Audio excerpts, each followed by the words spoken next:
conoce. Como les decía, está la corriente alterna, tiene una ley de variación que, en la forma de la función seno. Entonces la FEM lo puedo escribir como la FEM picos por el seno de omega t. El valor de omega, que es la frecuencia angular, es igual a 2pi por f. Recuerden que la frecuencia es igual a la inversa del periodo, por lo tanto esto se puede escribir como 2pi sobre t, o sea, sobre el periodo. Esta FEM se genera cuando una espira o grupo de espira se hace rotar dentro de un campo magnético, y a través del flujo que se genera en ella y en función del tiempo generamos la FEM o fuerza electromotriz, nuestra tensión alterna.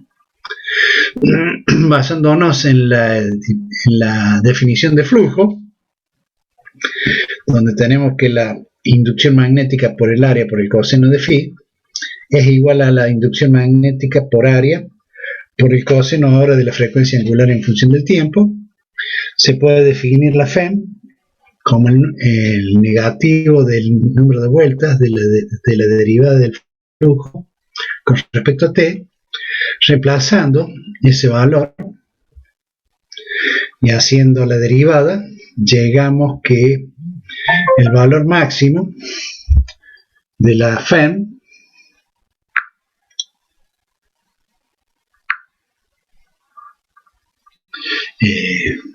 esperen que le contesto a Ramiro acá.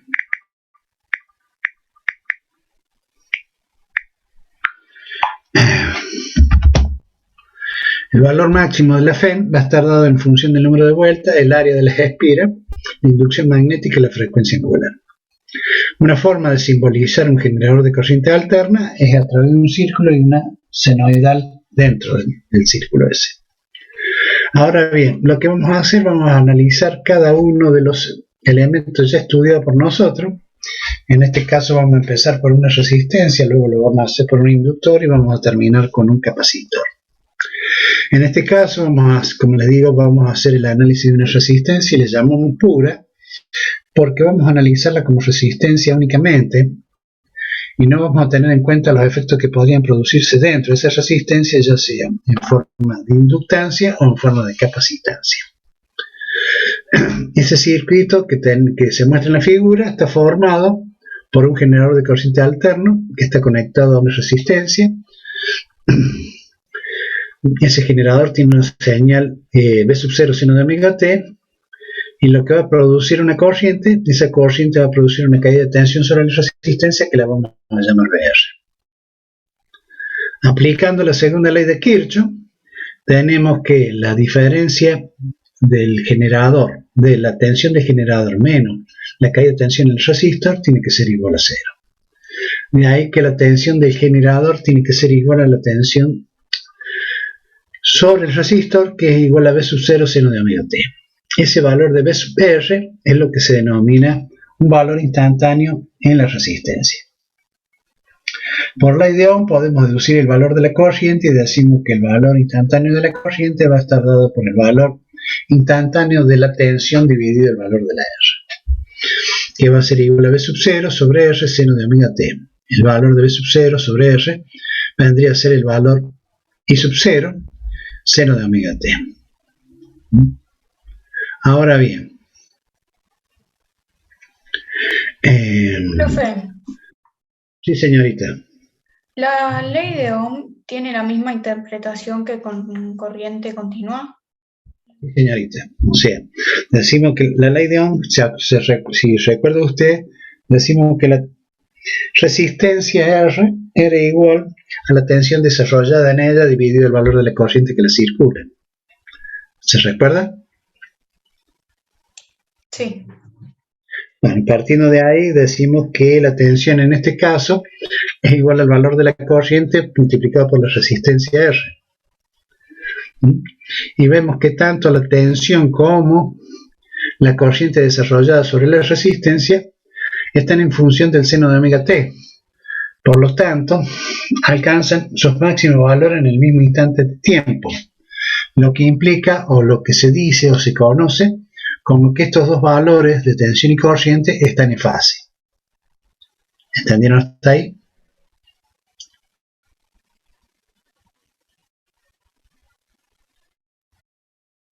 En un esquema como el que estamos mirando ahora, vemos que los valores en minúscula, por decir, van a representar los valores instantáneos y los valores en mayúscula van a representar los valores pico. Por lo tanto, yo puedo decir que el valor B sub R y el valor I sub R son los valores instantáneos de tensión y corriente. Y los valores B sub 0 e I sub 0 son los valores pico de la tensión y la corriente. ¿Estamos de acuerdo? Estos valores, en vez de representarlos a través de una curva como esto, también los puedo representar a través de lo que se denomina una representación vectorial. Esa representación vectorial representamos a la corriente y a la tensión a través de vectores. Estos vectores van a girar. Normalmente estos vectores se los denomina también fasores. La longitud de los vectores van a representar la amplitud o el valor pico, y la proyección sobre el eje vertical van a representar los valores instantáneos. Al revés de lo que veíamos en el otro, ¿cómo se dice? En el otro esquema. ¿Estamos? Ahora bien, el valor medio, acá está mal.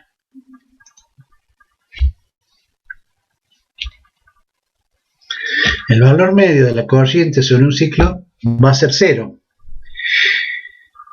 y va cambiando permanentemente de dirección. ¿Entienden esto? ¿Por qué el valor medio de la corriente sobre un ciclo va a ser 0?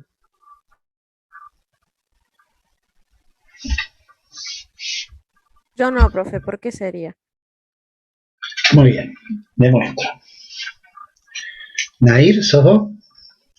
Sí, sí. Ya te tengo ubicada la voz, Nair.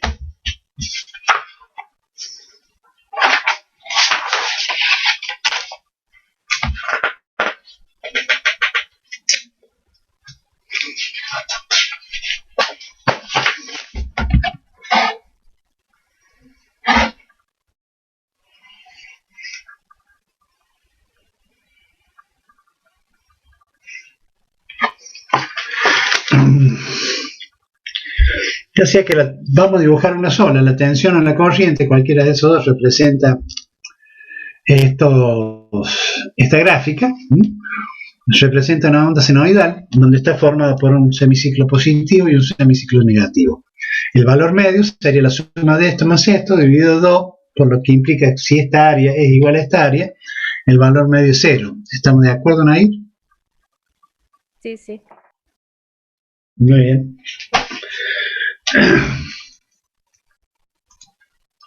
Pero aunque el valor medio sea 0, el paso de la corriente sobre la resistencia, ¿qué va a producir? Va a producir que los electrones se rocen entre sí, produciendo esa energía térmica de la cual hablamos cuando hablamos del efecto Joule.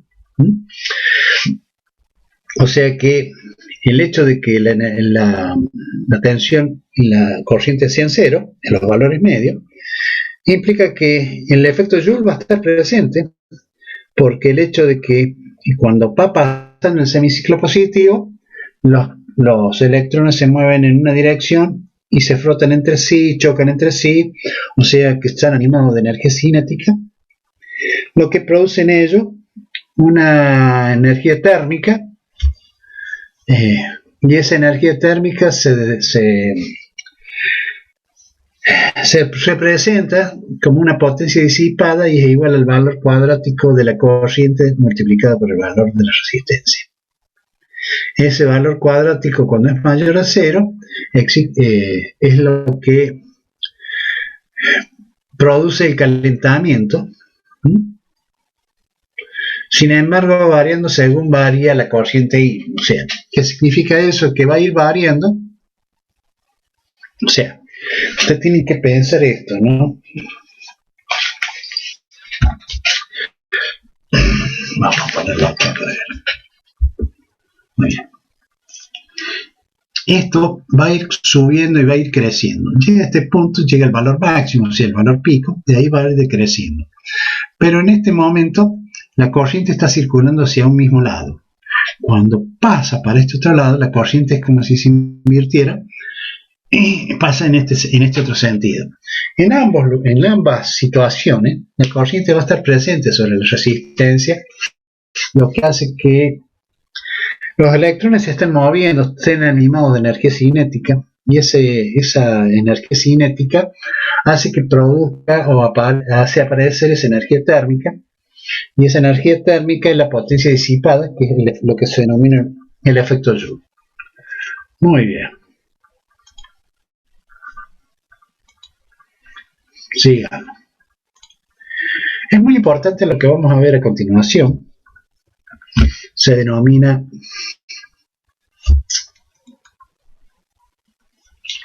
la definición del valor promedio o valor eficaz. RMS significa root mean square o raíz cuadrada media.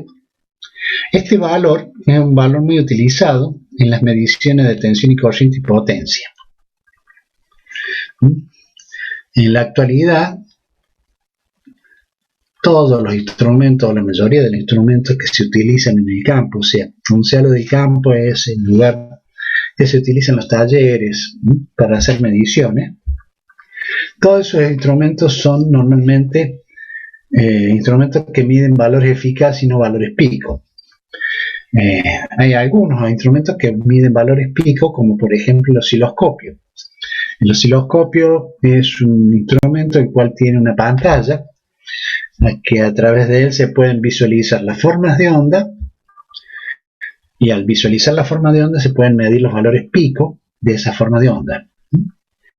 Actualmente los instrumentos más modernos de última generación entregan una serie de datos, hablando de osciloscopios, ¿no?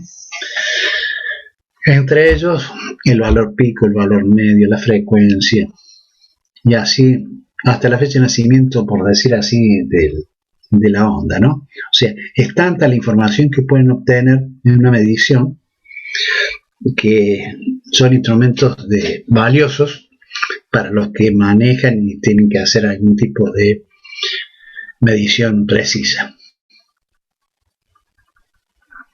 Sí, Eduardo. ¿Dijiste algo, Eduardo Gil? No dije nada, profe. Ah, bueno, ok.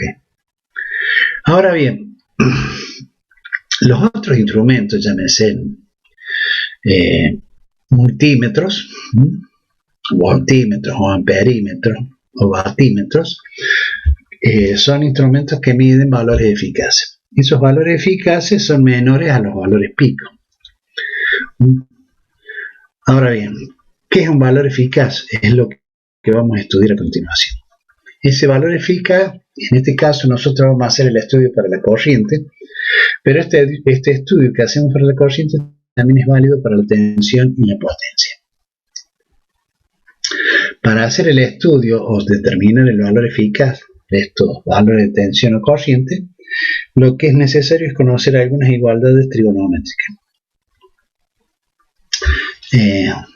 Muchos podrían preguntarse si este tema lo vamos a tomar en el examen. No voy a tomar los desarrollos, pero sí las ecuaciones finales. Podría decir que el valor eficaz de la corriente vale tal cosa y ustedes tendrán que buscar cuál es la correcta. No. O sea, eso no puedo hacer más que eso, y no puedo tomarles un desarrollo debido a las posibilidades que tenemos en el día de hoy. Así que es importante que por lo menos conozcamos el resultado final de la ecuación. Profe, sobre eso le quería consultar, pero bueno, ya que saca el tema, le pregunto ahora.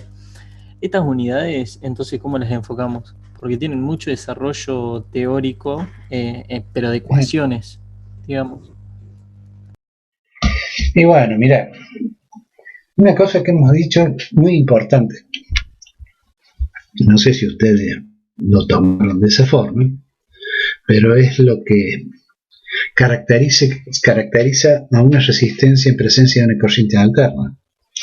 La presencia de una resistencia en corriente alterna implica que la tensión y la corriente están en fases. O sea que los dos logran el máximo valor al mismo tiempo.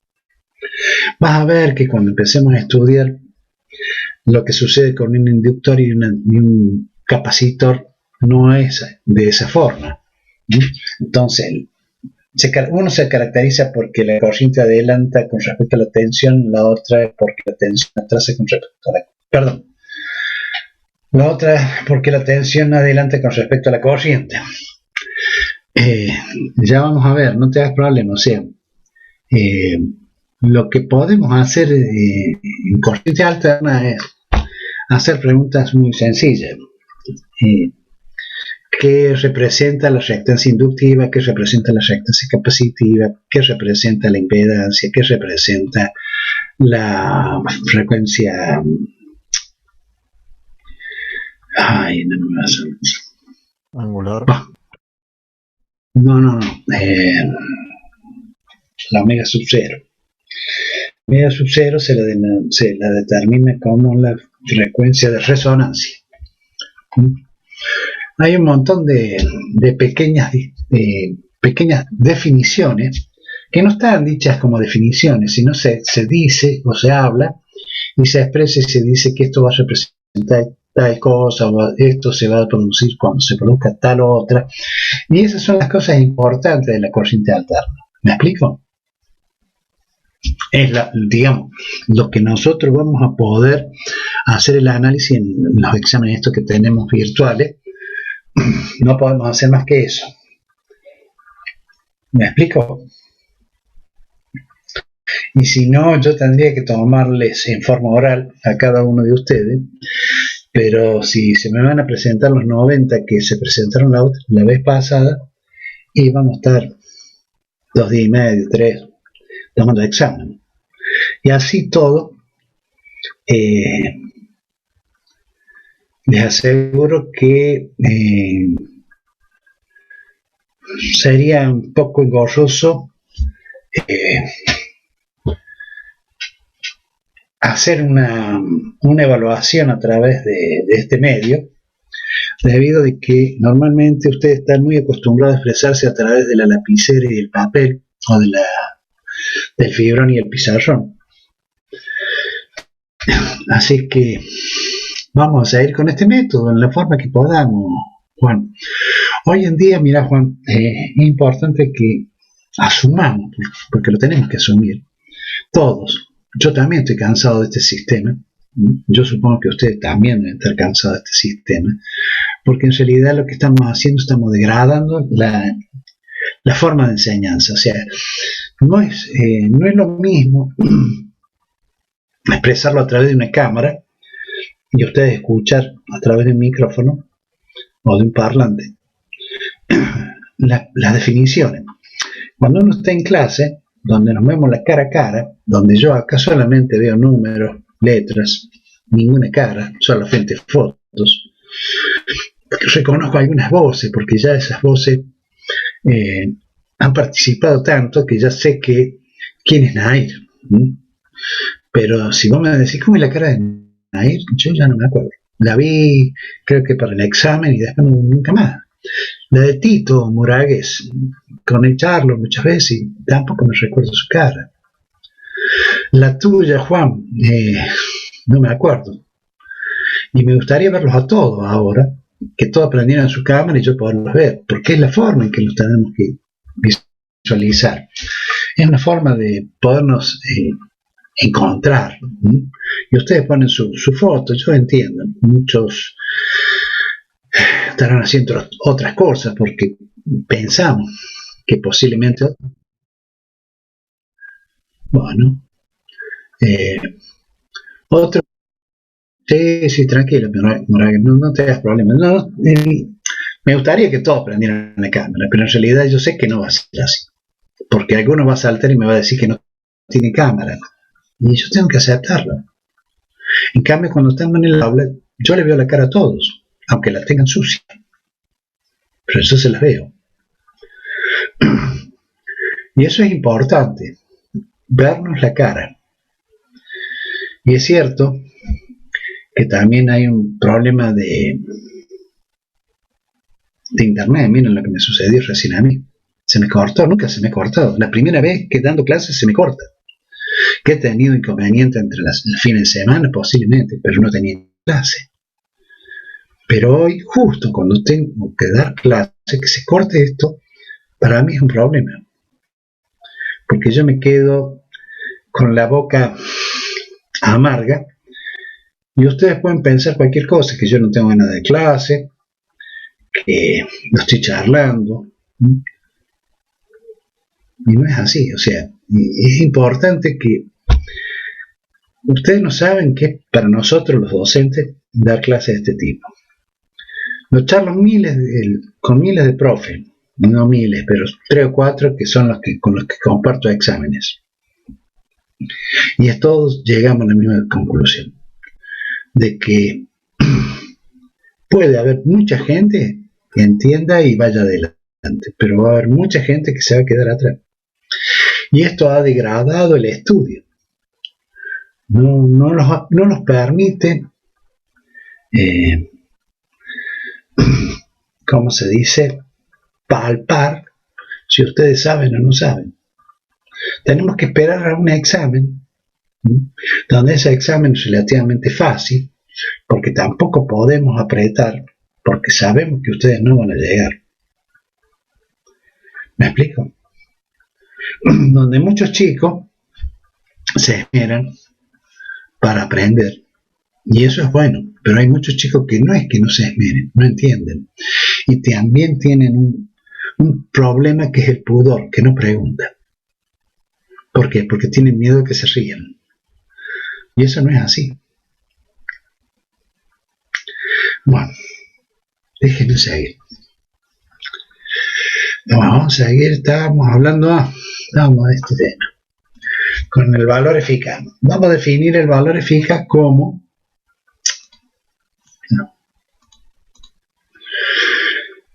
el valor RMS. Ese valor va a ser igual a la raíz cuadrada del valor medio cuadrático de la corriente, o sea, que es la raíz cuadrada de la corriente pico, que sería el valor máximo de la corriente seno de omega t. Ahora, si recordamos trigonométricamente que el coseno de omega t más omega t es igual al coseno de omega t por el coseno de omega t menos el seno de omega t por el seno de omega t.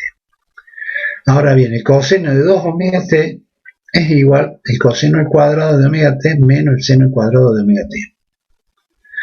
Partiendo de la ecuación de que el seno cuadrado de omega t más el coseno de omega t, el coseno cuadrado de omega t es igual a 1, de ahí yo puedo despejar que el coseno cuadrado de omega t es igual a 1 menos el seno cuadrado de omega t.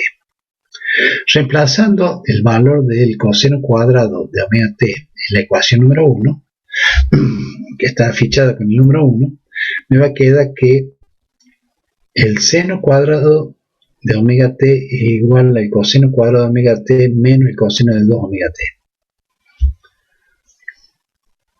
Muy bien. Reemplazando el valor del coseno cuadrado de omega t en 2, recuerden ustedes que el coseno cuadrado de omega es esto. Ahora la vamos a reemplazar acá en el 2. Nos queda que el seno cuadrado de omega t menos 1 seno cuadrado de omega t menos coseno de 2 omega t es igual a 2 seno cuadrado de omega t igual a 1 menos coseno de 2 omega t. Esto viene de pasar este valor al otro miembro. De acá puedo pasar este 2 al otro miembro y me queda que el seno cuadrado de omega t es igual a un medio factor de 1 menos coseno de 2 omega t. Ahora bien, el valor medio del coseno de 2 omega t es 0.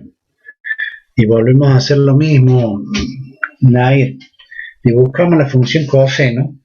Ya te la dibujo y te la muestro.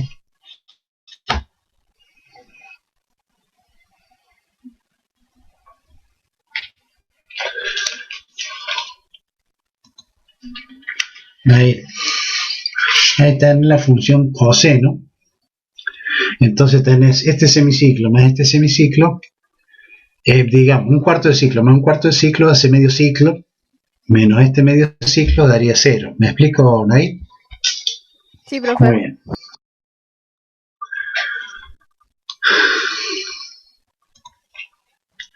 Entonces, al saber que esto es cero, me queda que el seno cuadrado de omega t es igual a 1/2. Regresando ahora a la ecuación inicial, donde el valor eficaz era igual a la raíz cuadrada de I máximo seno cuadrado de omega t, y reemplazando el valor del seno cuadrado de omega t, me queda que esto es igual a la raíz cuadrada de I máximo al cuadrado sobre 2. ¿De dónde me queda? Aquí máximo lo puedo sacar fuera del valor de la raíz, y la raíz cuadrada de 1/2 es 0,707. O sea que el valor eficaz de la corriente sería 0,707 del valor máximo. Y lo mismo sucedería si hubiéramos hecho el análisis para la tensión. El valor eficaz de la tensión sería 0,707 del valor máximo. Y este concepto también lo podemos extender a la potencia media, donde decimos que la potencia media estaría dada por el valor de la corriente eficaz al cuadrado por el valor de la resistencia. ¿Estamos? Entonces lo que yo necesito que ustedes sepan es esto. Se los marco. Eso es lo que yo necesito que ustedes sepan. ¿Entendieron? Sí, profe. Muy bien. Vamos a seguir. Como les decía, vamos a hacer ahora la aplicación de este generador de corriente alterna a un inductor. También la vamos a denominar pura porque no vamos a tener en cuenta ni la resistencia ni la capacidad que se pueden formar entre sus espinas. Ese generador tiene una tensión V sub 0 seno de omega t, genera una corriente, esa corriente lo que hace es producir una caída de tensión sobre el inductor. Esa caída sobre el inductor la denominamos VL. Partiendo de la segunda ley de Kirchhoff, tengo que la tensión del generador menos la tensión desarrollada sobre el inductor tiene que ser 0. La tensión del generador vale V sub 0 seno de omega t y la tensión desarrollada sobre el inductor vale L por la derivada de I con respecto a t. Reemplazando sus valores en la ecuación inicial, me queda que V menos L por la derivada de I con respecto a t igual a 0. Como yo quiero determinar de esto el valor de la corriente, manejo esta ecuación de una forma tal para lograr obtener el valor de la corriente. Para poder obtener el valor de la corriente, me queda que el valor de la corriente va a ser igual a I, igual a V sub 0 sobre L, integral del seno de omega t diferencial de t.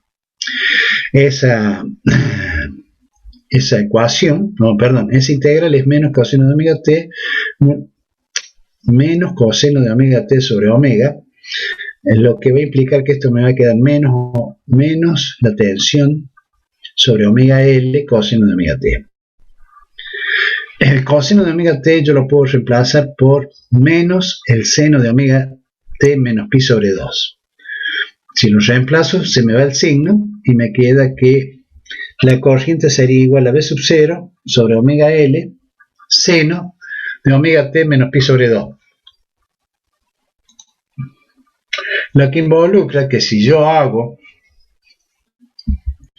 o desarrollo una gráfica de la tensión y la corriente en función del tiempo, veo que la tensión tiene un valor senoidal.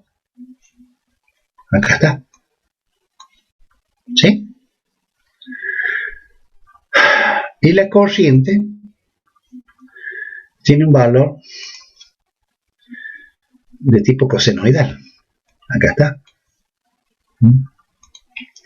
Entonces, observo que la tensión está adelantada con respecto a la corriente un ángulo de 90 grados.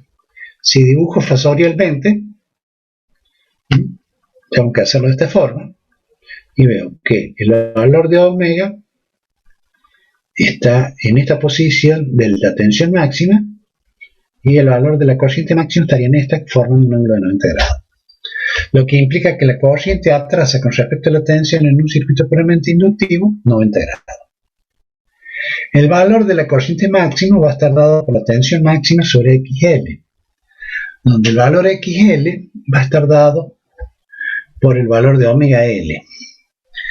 El valor de omega L está dado por 2pi por F por L, que es lo que se denomina la reactancia inductiva, ya que sea presentado como XL, omega L o 2pi por FL, todo eso se denomina reactancia inductiva.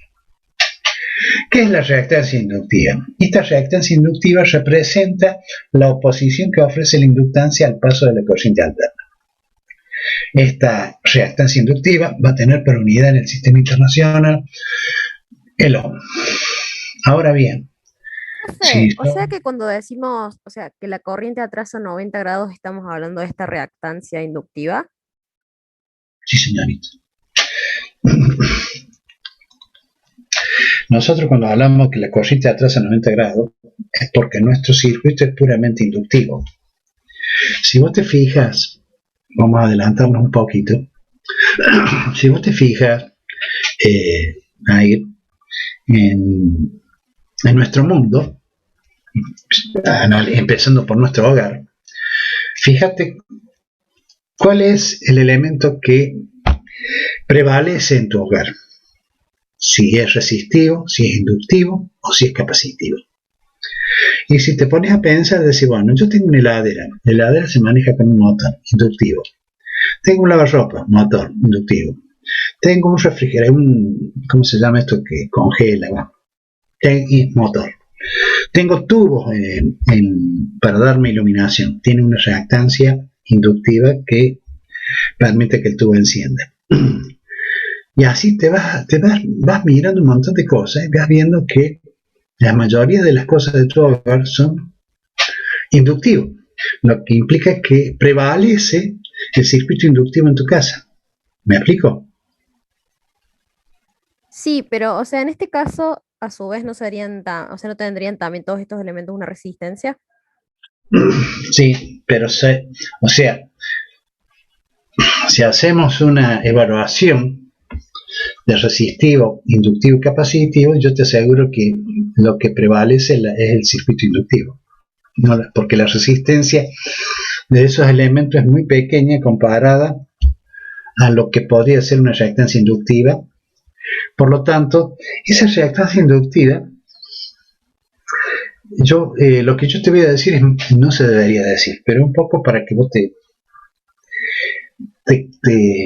pongas un poco, te des cuenta un poquito.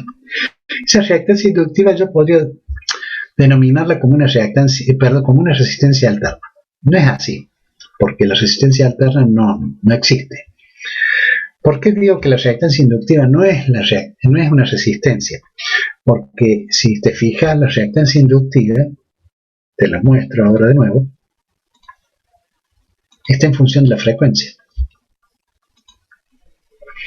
Porque si nosotros nos fijamos en esta última ecuación, Do, Pi, son constantes. L es una constante, lo que varía es la frecuencia. O sea, la frecuencia puede variar desde 0 hasta un valor. Si es 0, la reactancia inductiva es 0. No existe. ¿Me explico? Sí, sí. Ahora, si la frecuencia vale 50 Hz, que es la que normalmente utilizamos, esa reactancia tiene un valor. Ya vamos a ver dentro de poco, no creo que vaya a ser el día de hoy, porque ya terminamos ahora. No va a ser el día de hoy. Pero esto nos va a llevar. Nosotros ahora estamos haciendo el análisis de la resistencia y hicimos el análisis del inductor. Nos faltaría hacer el análisis del capacitor o de la capacitancia. Una vez que terminemos con el análisis individual de cada uno de ellos, sepamos qué es lo que produce, lo vamos a introducir a los tres elementos en un solo circuito y lo vamos a poner en un circuito serie. ¿Para qué? Para hacerlo más simple. En el circuito serie, recordar, Nair, cuando te hablo a vos, realmente se lo estoy hablando a todos, chicos, no solamente hablo para Nair, no es que por ahí me sale. Recuerden ustedes que en un circuito serie lo que se mantenía constante era la corriente. Entonces nosotros lo que vamos a hacer cuando hagamos el análisis de estos tres elementos es ponerlo en un circuito serie para saber que la corriente es la misma en los tres elementos. De esa forma poder determinar el valor de la corriente y vamos a determinar un valor de un ángulo que va a ser el desfasaje entre la tensión y la corriente debido a la presencia de estos dos elementos reactivos o inductivo y capacitivo, por supuesto. Y vamos a hacer un análisis, y ese análisis nos va a llevar a determinar una nueva magnitud, y esa nueva magnitud se denomina impedancia. Luciano, a ver qué dice. El capacitor y los ventiladores son, ¿para qué miércoles? Son para trazar la tensión y volver a poner en fase la corriente y la tensión. No, el valor, el capacitor en los motores no es para eso que voy a decir. Normalmente se utiliza el capacitor, se lo carga y se lo descarga para que pueda vencerse la inercia que tiene el motor o el eje en sí para que eso comience a girar. Una vez que empezó a girar y se autoalimenta, por decir, ya no es necesario la presencia de ese capacitor. Por eso esos capacitores normalmente se denominan capacitores de arranque. No se usa como filtro tampoco en ese uso que vos haces mención, ¿no? Gil dice: el power bank cuenta con capacidad. ¿Qué es el power bank? La batería inalámbrica.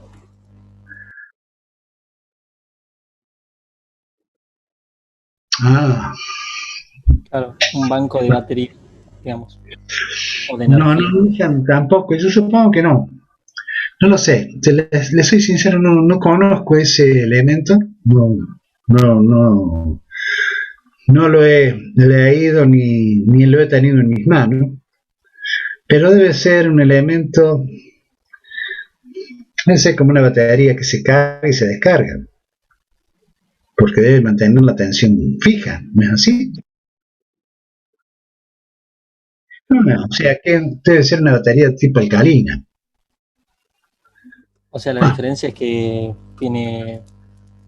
puede guardar mucho más energía dentro, entonces, bueno, lo cargas al celular de ahí, digamos. Claro, debe ser. No sé si ustedes han visto que actualmente vienen tomas de USB para conectar en los tomas de alimentación de la casa, del hogar. Y esos alimentadores son de 1,2 y 2,1 amperes. 1,2 creo que es para la marca esta de la manzanita, ¿cómo se llama? Apple. Y 2,1 para los otros modelos. Nada más que eso. O sea, no necesita tanta potencia, parece ser el teléfono Apple, como los otros teléfonos que necesitan un poco más, por eso se les da un poco más para que se carguen más rápido, nada más. Aparte, el teléfono va a consumir de acuerdo a la descarga que tenga de batería. Si está muy descargado va a consumir mucho, si está poco descargado va a consumir poco. ¿Me explico? Sí, justo hace poco leí una noticia sobre cómo funcionaba la carga inalámbrica. Bueno, chicos, lo vamos a dejar acá. Entonces, la clase que viene vamos a tratar de terminar todo esto de corriente alterna y vamos a empezar a ver los otros temas. Y vamos a dejar, como dijimos, a ver, ya mismo voy a poner acá diccionario. Bueno, ya puse, ya me miré. Sí, ¿quién habla? Paula. Sí, Paula, te escucho.